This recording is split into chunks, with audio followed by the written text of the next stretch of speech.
BTS সদস্যরা military service থেকে কবে ফিরে আসছেন এবং ওনারা ফিরে আসার পর আর্মিদেরকে কিন্তু নতুন নতুন চমক দিতে যাচ্ছেন। তো হ্যালো আর্মিস, আসসালামু আলাইকুম। তো সবাই কেমন আছো? আশা করি সবাই অনেক ভালো আছো। বিটিএস সদস্যরা খুব শীঘ্রই কিন্তু ফিরে আসছেন। অলরেডি জিহব এবং জিন কিন্তু ওনাদের মিলিটারি সার্ভিস সম্পূর্ণ করে আর্মিদের মাঝে ফিরে এসেছেন এবং ওনারা নতুন নতুন চমকও কিন্তু দিচ্ছেন। লাইভ করা, কনসার্ট করা ইত্যাদি চমক কিন্তু ওনারা দিয়ে যাচ্ছেন। আর বাকি রইল 5 জন, RM, ভি, জংকুক, জিমিন এবং সুগা। এনারা ফিরে আসবেন এই মাসে, মানে জুন মাসে। প্রথমেই ফিরে আসবেন RM এবং ভি। RM এবং ভি 11 ডিসেম্বর 2023 সালে একই সাথে মিলিটারি সার্ভিসে জয়েন করেছিলেন এবং এনারা ফিরে আসবেন জুন মাসের 10 তারিখ। এর পরের দিনই মানে 11 জুন জংকুক এবং জিমিন মিলিটারি সার্ভিস থেকে ফিরে আসবেন। এনারাও কিন্তু একই সঙ্গে মিলিটারি সার্ভিসে জয়েন করেছিলেন। এনারা মিলিটারি সার্ভিসে জয়েন করেছিলেন 12 ডিসেম্বর 2023। এখন বাকি রইল সুগা। তিনি কিন্তু সবার প্রথমে মিলিটারি সার্ভিসে জয়েন করেছিলেন এবং তিনি ফিরছেন সকলের শেষে। কারণ তোমরা সকলেই জানো যে ওনার কাঁধে যে একটা সমস্যা রয়েছে, যে একটা প্রবলেম রয়েছে, সেই ইনজুরিটার জন্যই কিন্তু ওনার কাজটা অনেকটা পিছিয়ে দেওয়া হয়েছে।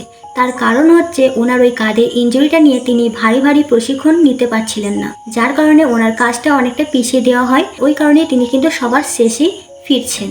কিন্তু চিন্তার কোনো কারণ নেই, উনিও কিন্তু এই জুন মাসেই ফিরে আসছেন, জুন মাসের 21 তারিখ।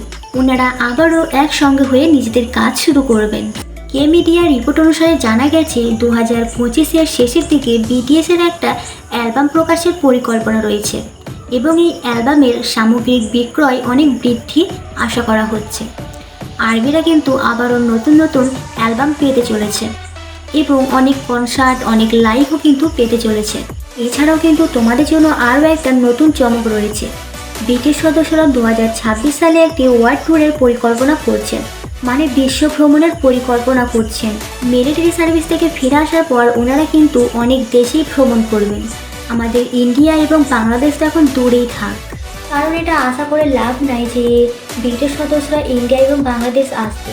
কিন্তু আমি এর আগে শুনেছিলাম যে বিটিএস সদস্যরা ইন্ডিয়া আসার কথা বলেছিল, যে তারা নাকি ইন্ডিয়া আসবে। তো জানি না সেটা কবে। তো এখন হলো তো ভালোই হতোই 2026 সালে। তো দেখাই যাক ওনারা কত সালের ইন্ডিয়াতে আর কি আসে। আর এলেই বার কি, আমাদের মতো ফকিনিরা কি ওইসব জায়গায় যেতে পারে? হাতে নাই টাকা তো কিসের করো এত আশা। তো আর্মিস, ভিডিওটা তোমাদের কাছে কেমন লাগলো অবশ্যই কিন্তু কমেন্ট বক্সে জানাবে। জানি হয়তো শেষের দিকে আমি বেশি বকবকানি করলাম, কারণ কি করবো বলো, ইন্ডিয়া বাংলাদেশ তো আসছে না, যার কারণে একটু বেশিই বকে ফেললাম। তো যাই হোক, ভিডিওটাতে লাইক এবং কমেন্ট অবশ্যই করবে। আজকাল কিন্তু আমার ভিডিওতে সেরকম ভিউজ, লাইক কিন্তু আসছে না। তোমরা এমন করছো কেন? বিশেষ করে আমার ওল্ড সাবস্ক্রাইবাররা, তোমরা লাইক কমেন্ট কেন করছো না? প্লিজ তোমরা লাইক কমেন্ট করে দাও, আর নতুন হলে চ্যানেলটাকে সাবস্ক্রাইব করে দাও।